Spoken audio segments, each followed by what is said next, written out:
Good evening friends. লকডাউনে আশা করি তোমরা সকলেই ভালো আছো। অনেকদিন পর আমি আবার এই ভিডিওটি করছি। আজকের ভিডিওটির আলোচ্য বিষয়টি হলো সেক্স ডিটারমিনেশন বা লিঙ্গ নির্ধারণ। এই বিষয়টি দশম, একাদশ, দ্বাদশ শ্রেণী এবং স্নাতক এবং স্নাতকোত্তর স্তরের ছাত্রছাত্রীরা যারা জীববিদ্যার বিভিন্ন বিষয় নিয়ে পড়াশোনা করছো তাদের পক্ষে কিন্তু খুবই গুরুত্বপূর্ণ। সুতরাং মনোযোগ সহকারে তোমরা ভিডিওটি দেখো এবং যদি কোথাও বুঝতে অসুবিধা হয় বা কোনো প্রশ্ন থাকে তোমরা কমেন্ট করে জানাও, আমি তার যথাযথ উত্তর দেওয়ার চেষ্টা করব। তাহলে আমি আমার ভিডিওটি শুরু করছি। সেক্স ডিটারমিনেশন বা লিঙ্গ নির্ধারণ বোঝার আগে আমাকে জানতে হবে যে সেক্স কাকে বলে। What is sex?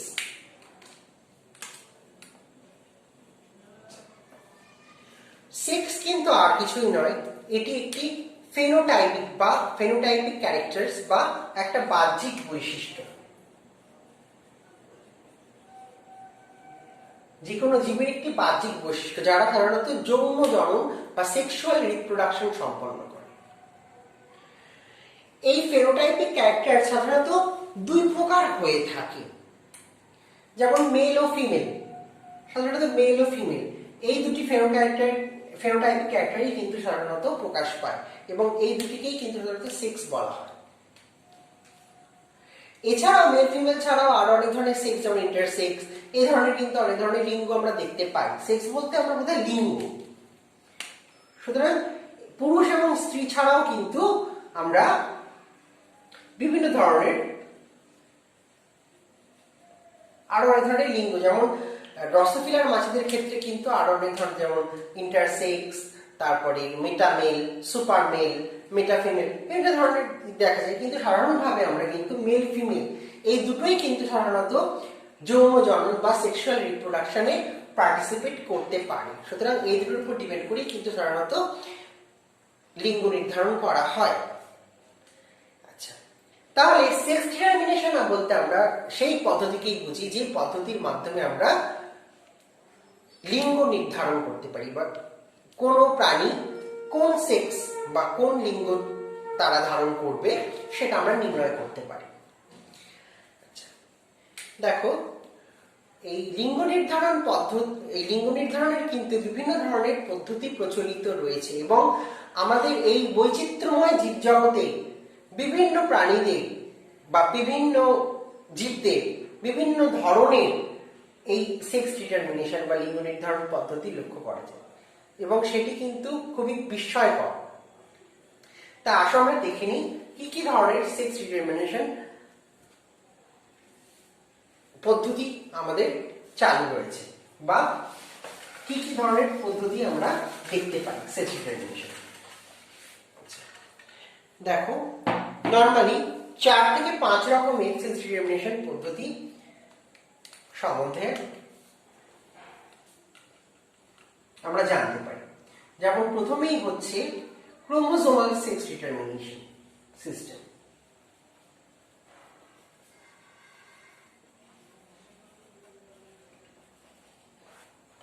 Second one,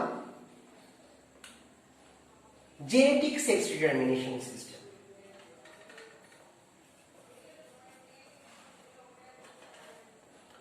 Third one, environmental sex determination system. And fourth one is the behavioral sex determining system. এই 4 ধরনের সেক্স ডিটারমিনিং সিস্টেম কিন্তু আমরা দেখতে পাই। তার মধ্যে ক্রোমোজোমাল সেক্স ডিটারমিনিং সিস্টেমটাই কিন্তু সাধারণত বিশদভাবে প্রচলিত। মানে এর উপর ডিপেন্ড করে কিন্তু বেশিরভাগ প্রাণী কিংবা উদ্ভিদে সেক্স ডিটারমাইন করা যায়। তার প্রথমেই আমরা ক্রোমোজোমাল সেক্স ডিটারমিনিং সিস্টেম সম্বন্ধে জানি বা আলোচনা করি। তো দেখো, ক্রোমোজোমাল সেক্স ডিটারমিনিং সিস্টেম জানতে গেলে আমাকে প্রত্যেকটি জীবের ক্রোমোসোমাল প্যাটার্ন সম্পর্কে জানতে হবে। আচ্ছা, যদি ক্রোমোসোমাল প্যাটার্ন আমরা দেখতে যাই, দেখবে বেশিরভাগ জীবেরাই কিন্তু সাধারণত ডাইপ্লয়েড হয়। এই ডাইপ্লয়েড এবং হ্যাপ্লয়েড এই ধরনের টার্মগুলো সম্বন্ধে কিন্তু আমাদের একটু জ্ঞান থাকা দরকার। ডাইপ্লয়েড বলতে 2n and হ্যাপ্লয়েড বলতে শুধুমাত্র n। সুতরাং ক্রোমোসোমের এখানে দুটো সেট থাকে, মানে দুটো হ্যাপ্লয়েড মিলে কিন্তু, মানে হ্যাপ্লয়েড দুটো মিলেই কিন্তু সাধারণত ডাইপ্লয়েড হয়। মানে সাধারণত যদি হ্যাপ্লয়েড সংখ্যা 4টে হয় তাহলে ডাইপ্লয়েড হবে 8টা। মানুষের ক্ষেত্রে যেমন 23টা ক্রোমোসোমকে বলা হয় হ্যাপ্লয়েড, তেমনি ডাইপ্লয়েড হবে 23 দুগুণ 46টা ক্রোমোসোম। তাহলে 23 জোড়া ক্রোমোসোমকে আমরা ডাইপ্লয়েড বলতে পারি। হ্যাপ্লয়েড যারা হ্যাপ্লয়েড ধারণকারী সাধারণত গ্যামেটে হ্যাপ্লয়েড হয়, কিংবা যেসব জীবেদের আর কি হ্যাপ্লয়েড ক্রোমোসোম সেট থাকে তাদের ক্ষেত্রে সাধারণত যে কোনো একটা সেক্স ক্রোমোসোম থাকে, যে কোনো একটা সেক্স ক্রোমোসোম থাকে, যেটাকে সেক্স ক্রোমোসোম বা অ্যালোজোম বলা হয়। আর বাকিগুলোকে কিন্তু বলা হয় অটোজোম। এই সেক্স ক্রোমোসোম বাদ দিয়ে যেগুলো থাকে সেগুলোকে অটোজোম। ডাইপ্লয়েডের ক্ষেত্রে সাধারণত দুটো অথবা একটা সেক্স ক্রোমোসোম বা অ্যালোজোম থাকতে পারে, আর বাকিগুলো থাকবে হচ্ছে তোমার অটোজোমস। দেখো এই সেক্স ক্রোমোসোম কিভাবে প্রথম আবিষ্কৃত হলো সেটা সম্বন্ধে আমাদেরকে একটুখানি জ্ঞান থাকা দরকার। সর্বপ্রথম 1891 সালে বিজ্ঞানী হারমান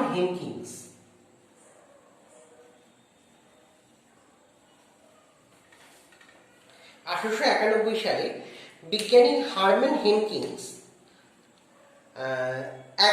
এক পতঙ্গের কোষের যে নিউক্লিয়াস থাকে তার মধ্যে এক ধরনের জিনিস দেখতে পান, একটা স্পট দেখতে পান। সেটিকে তিনি এক্স বডি নামে অভিহিত করেন। পরবর্তীকালে 1902 সালে বিজ্ঞানী ই ম্যাকক্ল্যান এটিকে এক্স ক্রোমোসোম হিসেবে অভিহিত করেন। এক্স বডি তিনি বা এক্স ক্রোমোসোম এই জন্য নাম দেওয়া হয়েছে কারণ এই ক্রোমোসোমকে তারা চিনতে পারেনি যেটা কি জিনিস এবং এর কাজটা কি, তাই জন্যই সম্ভবত তারা এই এক্স নামটা দেয়।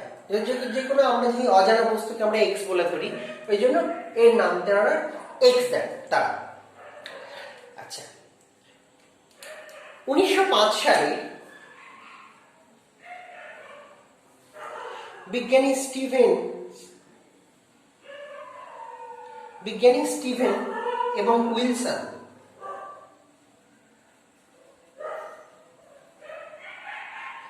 এক ধরনের ফড়িংয়ের দেহে এই এক্স ক্রোমোসোমের অস্তিত্ব লক্ষ্য করে, কিন্তু তারা দেখেন যে যারা ফিমেল মানে যারা স্ত্রী ফড়িংদের দেহে দেখা যাচ্ছে দুখানা এক্স ক্রোমোসোম রয়েছে, আর মেয়েদের ক্ষেত্রে সাধারণত একটা এক্স ক্রোমোসোম রয়েছে।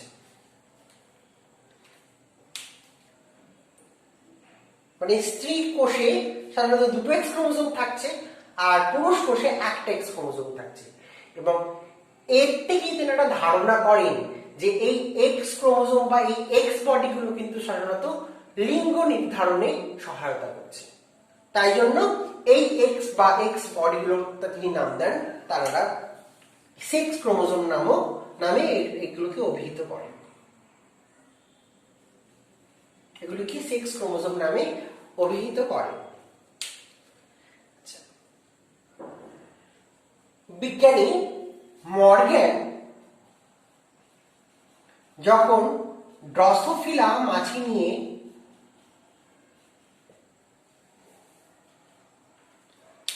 পরীক্ষা নিরীক্ষা বা গবেষণা করছিলেন, তখন কিন্তু এই পুরুষ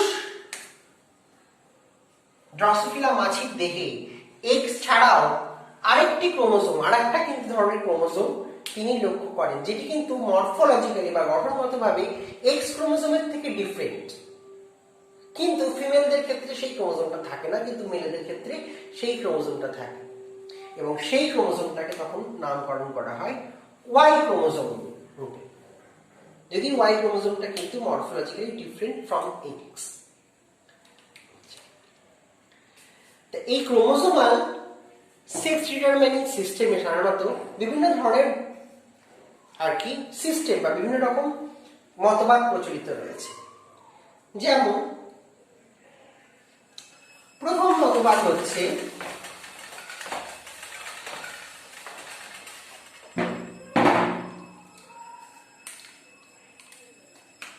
XXXO সিস্টেম। এই XXXO সিস্টেম বিজ্ঞানী ম্যাকক্লামের স্টাডি থেকেই উঠে এসেছে, যেখানে তিনি দেখেন যে কিছু কিছু ইনসেক্ট বা কিছু কিছু পতঙ্গদের দেহে দেখা যায় ফিমেলদের ক্ষেত্রে দুটো এক্স ক্রোমোজোম থাকে এবং মেলেদের ক্ষেত্রে একটা এক্স ক্রোমোজোম থাকে, একটাই থাকে, এবং যেহেতু একটা থাকে এবং আরেকটা থাকে না, হয়তো দুটো থাকার কথা, তার জায়গায় একটা থাকে, এবং সেই শূন্যস্থানটাকে পূরণ করার জন্য তারা ও নামে সেটাকে অভিহিত করে।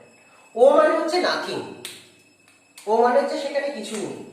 তা বলে যে এই শূন্যস্থানের জায়গায় কোনো অটোসোম থাকবে তা কিন্তু না, এখানে কিন্তু সেই শূন্যস্থানটা থেকেই যায়। সাপোজ যদি আমার সাধারণত ডাইপ্লয়েড ক্রোমোজোম সংখ্যা আমার 8টা হয়, কথার কথা যদি 8টা হয়, তারপরে 2n equal to 8, তাহলে n equal to 4, এখানে কিন্তু 2n equal to 7 হবে। সুতরাং সেই শূন্যস্থানটা খালি থাকবে, এমটি থাকবে, কোনো রকম ইয়ে হবে না। এই ক্ষেত্রে কিন্তু সাধারণত ফিমেলরা হয় হোমোগ্যামেটিক, ফিমেলদেরকে বলা হয় হোমোগ্যামেটিক, এবং মেলেদেরকে বলা হয় হেটেরোগ্যামেটিক। কেন হেটেরোগ্যামেটিক এবং হোমোগ্যামেটিক এই ধরনের নামকরণ করা হয়েছে? দেখো, হোমোগ্যামেটিক বলতে বোঝায় তারা যখন গ্যামেট উৎপন্ন করে তখন সব গ্যামেটগুলোর ক্রোমোজোমাল প্যাটার্ন কিন্তু একরকম হয়। সাধারণত ক্রোমোজোম সাধারণত হ্যাপ্লয়েড সেট অফ ক্রোমোজোম থাকে, তাহলে হ্যাপ্লয়েড সেট অফ ক্রোমোজোমে কিন্তু প্রত্যেকটা গ্যামেটে, প্রত্যেকটা ফিমেল গ্যামেটেই কিন্তু আমার এক্স ক্রোমোজোম একটা করে থাকবে, তাই জন্য এগুলোকে হোমোগ্যামেটিক বলা হয় বা সমগ্যামেট। কিন্তু মেলেদের ক্ষেত্রে কিন্তু তা হবে না, মেলেদের ক্ষেত্রে 50% এর মধ্যে এক্স ক্রোমোজোম থাকবে এবং 50 ক্রোমোজোমে নাথিং, কিছুই থাকবে না। 50% গ্যামেট কিন্তু 6 ক্রোমোজোম বিহীন হবে এবং 50% কিন্তু এক্স ক্রোমোজোম বিশিষ্ট হবে। সুতরাং মেলরা সবসময় হেটেরোগ্যামেটিক বা অসম আর কি হয়, আর ফিমেলরা সাধারণত হোমোগ্যামেটিক হয়ে থাকে।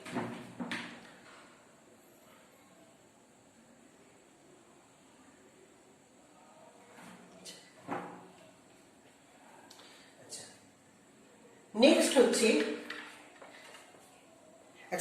কিছু কিছু ইনসেক্ট এবং গ্রাসহপারদের ক্ষেত্রে, ড্রসোফিলার ক্ষেত্রেও দেখা যায়, ড্রসোফিলার ক্ষেত্রেও দেখা যেতে পারে, বিভিন্ন রকম গ্রাসহপার বা ফড়িংদের ক্ষেত্রে এই XXXO সিস্টেম কিন্তু দেখা যায়। আচ্ছা, নেক্সট হচ্ছে XXXY সিস্টেম। এই XXXY সিস্টেমে কিন্তু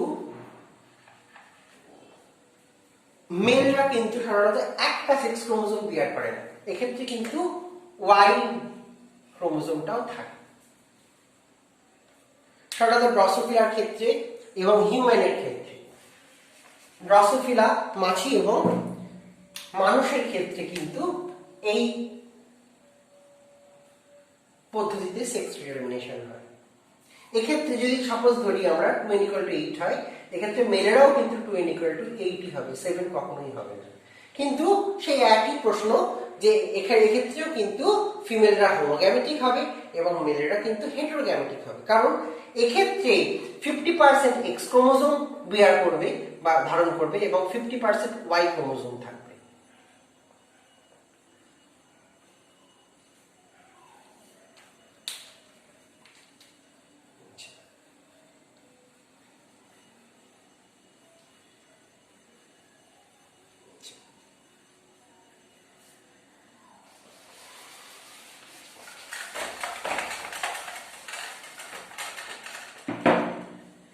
নেক্সট একটা সিস্টেম হচ্ছে ZW সিস্টেম। এই ZW সিস্টেমটা সাধারণত অপোজিট অফ XXXO এবং XXXY সিস্টেম। এটা ঠিক অন্যরকম হয়। এক্ষেত্রে দেখা যায় ফিমেলরা হয় হেটেরোগ্যামেটিক। এক্ষেত্রে যারা ফিমেল হয় তারা হয় হেটেরোগ্যামেটিক, আর যারা মেল হয় তারা হয় হোমোগ্যামেটিক। ফিমেলরা সাধারণত এই ZW সেক্স ক্রোমোজোম বিশিষ্ট হয়, আর মেলরা সাধারণত ZZ ক্রোমোজোম বিশিষ্ট হয়। যাতে XXXY সিস্টেমের সাথে গুলিয়ে না যায় এই জন্য কিন্তু বিজ্ঞানীরা ZZZW এইভাবে কিন্তু এদেরকে নামকরণ করেছে, এসব ক্রোমোজোমের নামকরণ করেছে। এই ধরনের ক্রোমোজোমাল সিস্টেম দেখা যায় সাধারণত বিভিন্ন ধরনের পাখি, বার্ডসদের ক্ষেত্রে এবং বিভিন্ন ধরনের বাটারফ্লাই বা প্রজাপতিদের ক্ষেত্রেও কিন্তু এই প্যাটার্ন বা এই সিস্টেমের মাধ্যমে লিঙ্গ নির্ধারণ হয়ে থাকে।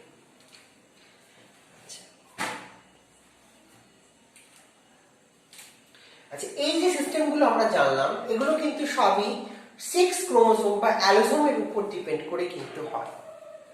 নেক্সট যে ক্রোমোজোমাল ডিটারমিনিং সিস্টেমটা সম্বন্ধে আমরা জানবো সেটি কিন্তু সাধারণত সেক্স ক্রোমোজোমের উপর ভিত্তি করে হয় না। সেই সিস্টেমকে বলা হয়ে থাকে সাধারণত হ্যাপ্লোডিপ্লয়েডি সিস্টেম।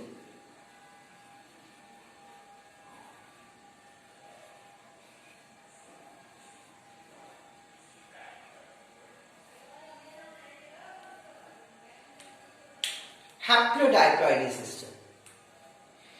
এই হ্যাপ্লোডাইপ্লয়েডি সিস্টেম এমন একটি সিস্টেম যে ক্ষেত্রে কিন্তু মেল ফিমেলদের ক্ষেত্রে কোন রকম সেক্স ক্রোমোজোমের কোনো অস্তিত্ব থাকে না। সেক্স ক্রোমোজোমের কোনো অস্তিত্ব থাকে না। তাদের এই লিঙ্গ নির্ধারণ হয় সাধারণত তাদের ক্রোমোজোমাল সেটের ডিফারেন্সের জন্য। এক্ষেত্রে মেল যারা হয়, মেল অর্গানিজম যারা হয় তারা কিন্তু সাধারণত হ্যাপ্লয়েড হয়, মানে সিঙ্গেল সেট থাকে ক্রোমোজোম, সিঙ্গেল ক্রোমোজোমাল সেট থাকে। আর যারা ফিমেল হয় তারা সাধারণত ডাইপ্লয়েড বা টুয়েন হয়। এই ধরনের সেক্স ডিটারমিনিং সিস্টেম দেখা যায় সাধারণত আর্থ্রোপোডা পর্বের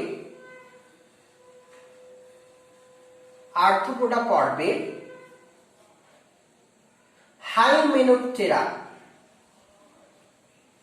বর্গের প্রাণীদের। অর্ডার হবে হাইমেনোপটেরা।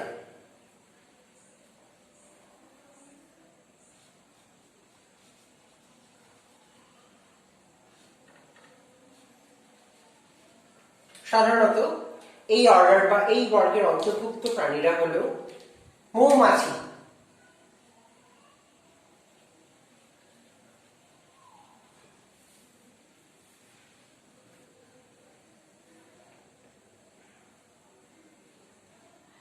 এবং বিভিন্ন ধরনের পিঁপড়ে।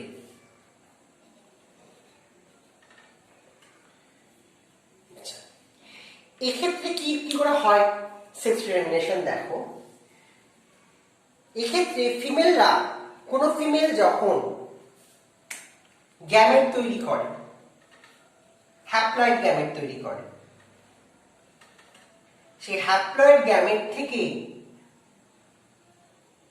পার্থেনোজেনেসিস বা অপংজনির মাধ্যমে কিন্তু হ্যাপ্লয়েড মেল তৈরি হয় বা হ্যাপ্লয়েড মেল প্রাণী তৈরি হয়। এক্ষেত্রে কোনো রকম নিষেক বা ফার্টিলাইজেশন ঘটে না। ফার্টিলাইজেশন ছাড়া বা জাইগোট গঠন ছাড়া কিন্তু ডাইরেক্টলি গ্যামেট থেকে পুরুষ প্রাণী তৈরি হয়। কিন্তু যখন ফিমেল তৈরি হয় তখন কিন্তু দুটো গ্যামেটের ফিউশন হয়, দিয়ে সেখান থেকে যে জাইগোটটা তৈরি হয় সেই জাইগোটটাই কিন্তু পুনরায় ফিমেল তৈরি করে, অথবা তারা ওয়ার্কার তৈরি করতে পারে। সাধারণত মৌমাছিদের ক্ষেত্রে এটা দেখা যায় তিন রকমের থাকে, তার মেল বা পুরুষ মৌমাছি, স্ত্রী মৌমাছি বা রানী মৌমাছি এবং ওয়ার্কার বা শ্রমিক মৌমাছি।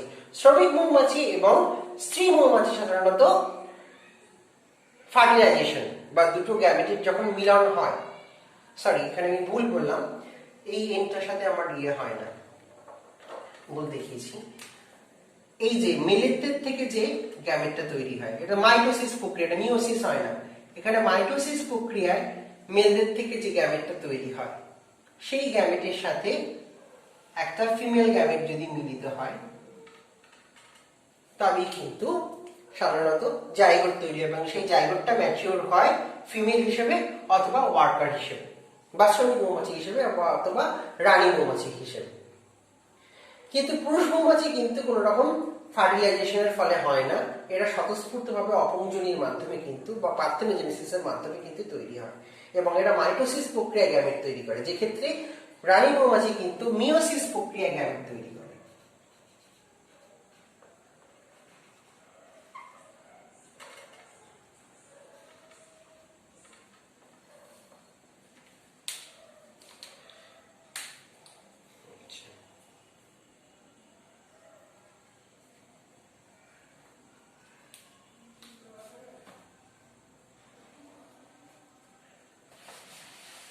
তাহলে আমরা ক্রোমোসোমাল সেক্স ডিটারমিনেশন সিস্টেম সম্পর্কে কিছুটা অবগত হলাম।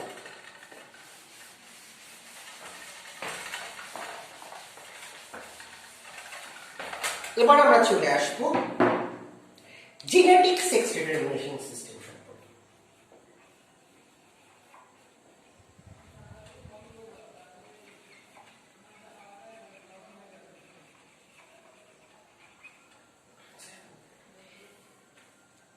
এক্ষেত্রেও কিন্তু কোন রকম সেক্স ক্রোমোজোমের উপস্থিতি বা অনুপস্থিতি ছাড়াই কিন্তু লিঙ্গ নির্ধারণ হয় বা লিঙ্গ নির্ধারিত হয়। যেমন এক্ষেত্রে কিছু গাছ বা কিছু প্লান্ট এবং কিছু প্রোটোজোয়ানদের এই ধরনের সেক্স ডিটারমিনেশন সিস্টেম দেখা যায়। এক্ষেত্রে কি হয়, অটোজোমের মধ্যেই এমন কিছু জিন থাকে, এই অটোজোমের মধ্যেই এমন কিছু জিন থাকে যে জিনগুলো কিন্তু সাধারণত সেক্স বা লিঙ্গ নির্ধারণ করে থাকে। আচ্ছা, মানুষের ক্ষেত্রে দেখা যায় যে ওয়াই ক্রোমোজোমের শর্ট আর্মের মধ্যে একটা জিন থাকে যার নাম হচ্ছে SRY জিন। এই SRY জিনটার উপস্থিতির জন্য কিন্তু সাধারণত পুরুষ প্রাণী গঠিত হয় বা পুরুষ বৈশিষ্ট্য প্রকাশিত হয় এই SRY জিনের উপস্থিতির জন্য। যদিও ওয়াই ক্রোমোজোমটাকে সেক্স ক্রোমোজোম বা অ্যালোজোম হিসেবে ধরা যায়, এবং এই SRY জিনটা কিন্তু ওয়াই ক্রোমোজোমের উপর অবস্থিত, তাই জন্য এটাও কিন্তু জেনেটিক সেক্স ডিটারমিনেশনের অন্তর্ভুক্ত করা হয়েছে। কিন্তু সাধারণত এই ধরনের প্রাণীদের, মানে সাধারণত এই যে বিভিন্ন ধরনের যে প্লান্ট কিংবা বিভিন্ন ধরনের প্রোটোজোয়ানদের ক্ষেত্রে দেখা যায় যে অটোজোমের মধ্যেই কিন্তু তাদের ওই এটা থাকে, ওই জিনগুলো থাকে, যেগুলো কিন্তু তাদের লিঙ্গ নির্ধারণ, বাড়তি কোনো সেক্স ক্রোমোজোমের কিন্তু অস্তিত্ব এদের এই প্রাণীদের দেহে থাকে না। আচ্ছা, নেক্সট যে সিস্টেম সেটি হচ্ছে এনভায়রনমেন্টাল সেক্স ডিটারমিনিং সিস্টেম।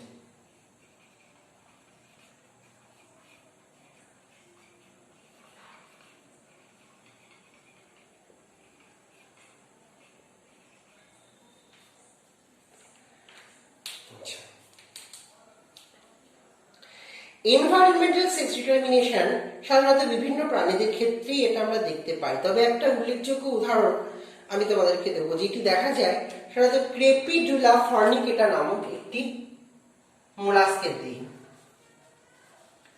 ক্রেপিডুলা ফর্নিকেটা নামক একটি মোলাস্ক বা একটি কম্বোজ শ্রেণীর প্রাণী রয়েছে, যারা কিন্তু এই ধরনের খুব অদ্ভুত ভাবে তারা সেক্স ডিটারমাইন করে বা লিঙ্গ নির্ধারণ করে। এটা সাধারণত এক ধরনের সমুদ্রের তলায় বসবাসকারী এক ধরনের কম্বোজ শ্রেণীর প্রাণী।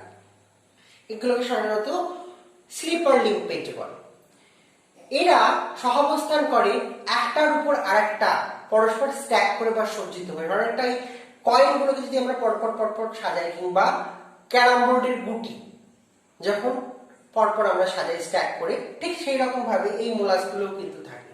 তারা কি করে, একটা ফিমেল যে মোলাস, সে কিন্তু সর্বপ্রথম সমুদ্রের তলদেশে আর কি অবস্থান করে এবং তারা কিন্তু সাধারণত ফিমেল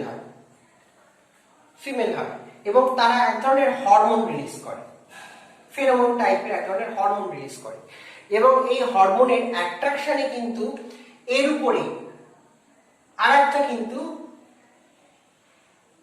এই লিম্পেট এসে বসে। যে লিম্পেটটা এসে এর উপরে বসে সে কিন্তু হয় মেল,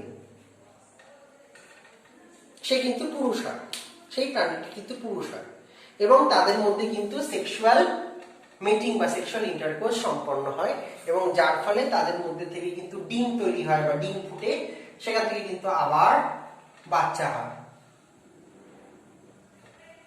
এবং সেইগুলো যখন আবার ম্যাচিওর হয় তখন কিন্তু এই মেলটা আবার ফিমেলে পরিণত হয় এবং সে কিন্তু বিভিন্ন রকম কেমিক্যাল রিলিজ করে এবং সে আবার কিন্তু সেই লিম্পেটগুলোকে তাদের কাছে টানে এবং তারা আবার তার উপরে এর টপে সেটেল ডাউন হয়, তারা কিন্তু আবার মেল হয়। এইভাবে কিন্তু সাধারণত 1 ডজন মতন এইরকম লিম্পেট একটার উপর আরেকটা এভাবে সজ্জিত হতে থাকে, হয়ে হয়ে কিন্তু এরকম তৈরি হয় এবং প্রত্যেকটা প্রাণী কিন্তু এক্ষেত্রে ফিমেল হয় এবং টপমোস্ট যে সবার উপরে যে থাকে সে কিন্তু সবসময় মেল বা সেই সময় কিন্তু সবসময় পুরুষ হয়।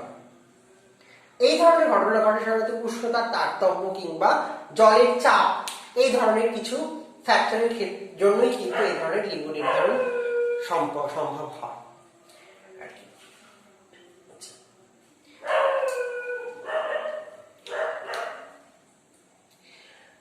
এক ধরনের অ্যালিগেটর বা অ্যালিগেটর মানে হচ্ছে যেটাকে সাধারণত হচ্ছে সেই কি ঘড়িয়াল, এক ধরনের অ্যালিগেটর বা ঘড়িয়াল যেগুলো করে alligator মিসিসিপিয়েন্সিস,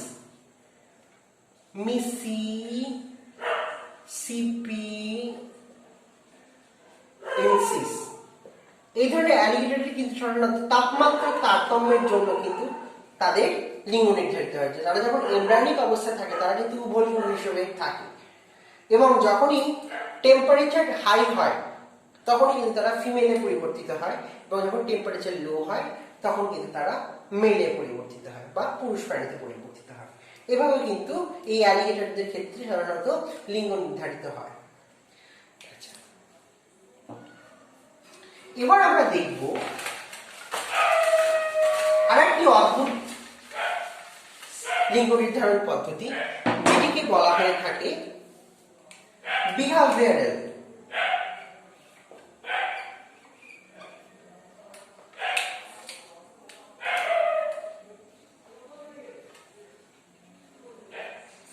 behavioural sex determining system. এটি দেখা যায় সার্টিন ক্লাউন ফিশের ক্ষেত্রে। এই ধরনের ক্লাউন ফিশ সাধারণত অ্যামফিপ্রিয়ান জেনাসের অন্তর্ভুক্ত। এই ধরনের ক্লাউন ফিশ গুলো সাধারণত বলা হয় করাল রিফ ফিশ, মানে সাধারণত প্রবাল প্রাচীরে এই ধরনের মাছ কিন্তু দেখা যায়। সাধারণত সি অ্যানিমন যারা হয় এইসব ধরনের প্রবালের মধ্যে কিন্তু এরা আশ্রয়স্থল হিসেবে এই সি অ্যানিমলগুলোকে কিন্তু এরা আশ্রয়স্থল হিসেবে ব্যবহার করে এই ধরনের ক্লাউন ফিশ গুলো। এক্ষেত্রে কি হয়, তারা এই সি অ্যানিমলের বা সমুদ্রের মেঝে যে সি অ্যানিমল বা এই সমুদ্র এগুলো থাকে তারা কিন্তু সেগুলোকে ঘর হিসেবে ব্যবহার করে এবং এই একটি ঘরের মধ্যে 3 ধরনের ক্লাউন ফিশ দেখা যায়। যেমন একটু বড় সাইজের যে মাছটা হয় সেটিকে সাধারণত ফিমেল হিসেবে ধরা হয়, বড় সাইজের মাছটাকে সাধারণত ফিমেল হিসেবে ধরা হয়।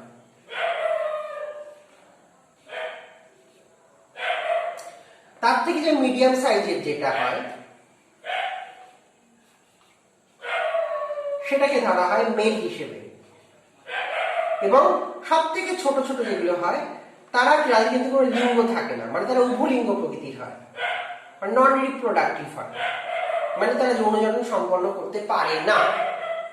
এই 3 ধরনের মাছের কিন্তু অস্তিত্ব দেখা যায় এবং সর্বোপরি বলা যায় যে ফিমেল এবং মেলদের মধ্যে সাধারণত সেক্সুয়াল মেটিং সম্পন্ন হয়, সেক্সুয়াল মেটিং হয় এবং সেখান থেকেই কিন্তু এইসব নন রিপ্রোডাক্টিভ জুভেনাইল বা ছোট ছোট তাদের সন্তান সন্ততি তৈরি হয়। যখনই ফিমেলটা মরে যায় তখনই কিন্তু মেলটা ফিমেলে কনভার্ট হয় এবং যে নন রিপ্রোডাক্টিভ যে জুভেনাইল গুলো আছে তাদের মধ্যে থেকে যেটা সব থেকে বড় সেটি হয় মেল বা পুরুষ। এটা সাধারণত সম্পন্ন হয় হরমোন লেভেলের তারতম্যের জন্য। যখন এই ফিমেল প্রাণীটা মরে যায় সাধারণত তখনই কিন্তু মেলের দেহে বা পুরুষ প্রাণীর দেহে যে যে ইস্ট্রাডায়ল লেভেল আছে, ইস্ট্রাডায়ল বা ইস্ট্রোজেন, এক ধরনের ইস্ট্রোজেন, ইস্ট্রাডায়ল বলে, ইস্ট্রাডায়লের লেভেলটা বেড়ে যায়। তখন কিন্তু তাদের ফিমেল সেক্স অর্গানগুলোর ডেভেলপমেন্ট হয় এবং তারা কিন্তু ফিমেল প্রাণীতে কনভার্ট হয়ে যায়। অপরদিকে যারা নন রিপ্রোডাক্টিভ জুভেনাইল তাদের মধ্যে কিন্তু টেস্টোস্টেরন হরমোনটি বেশি ক্ষরিত হয় এবং তাদের মেল সেক্স অর্গানটা ডেভেলপ হয় এবং তারা মেলে কনভার্ট হয়ে যায়। সাধারণত নন রিপ্রোডাক্টিভ জুভেনাইলে দুই ধরনেরই আর কি সেক্স অর্গান থাকে, মেল এবং ফিমেল। প্রথমে তারা মেল তৈরি করে, তারপরে তারা ফিমেলে কনভার্ট হয়। এভাবেই কিন্তু করতে থাকে। এই ধরনের প্রাণীগুলোকে বলা হয়ে থাকে প্রোট্যান্ড্রাস হার্মাফ্রোডাইট।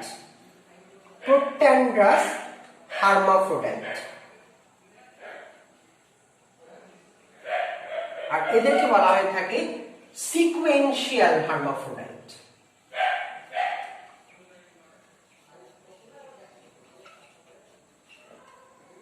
এই গ্রিন পেলেট যে একটার পর একটা স্ট্যাক করে আছে এটাগুলোকে সিকোয়েন্সিয়াল হার্মাফ্রোডাইট, আর এদেরকে বলা হয় ক্লাউন ফিশদের বলা হয় প্রোট্যান্ড্রাস হার্মাফ্রোডাইট। বেশ, তাহলে আজকে আমরা বিভিন্ন প্রাণীর লিঙ্গ নির্ধারণ পদ্ধতি সম্পর্কে জানলাম।